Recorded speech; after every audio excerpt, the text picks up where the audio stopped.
Magandang araw! Alam mo ba na may isang santo na humubog sa batas ng simbahan hindi sa pamamagitan ng kapangyarihan, kundi sa kabanalan? Si Santo Raimundo ng Peñafort ay isang paring Dominikano at isa sa pinakamagaling na canon lawyer sa kasaysayan ng simbahan. Tinulungan niyang ayusin ang batas ng simbahan upang ito'y maging gabay na may katotohanan, katarungan at awa. Sa kabila ng kanyang talino, namuhay siya ng simple at mapagkumbaba. Naniniwala siya na ang kaalaman na walang pag-ibig ay walang saysay at ang tunay na karunungan ay laging naglilingkod sa Diyos at sa kapwa.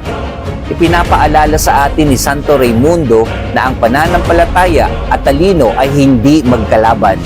Kapag pinagsama sa kababaang loob, nagiging kasangkapan ito ng katotohanan ng Diyos.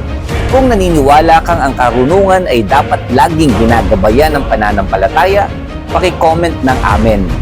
Paki-like at share na rin sa iyong mga kaibigan. Santo Raimundo ng Peñafort, ipanalangin mo kami.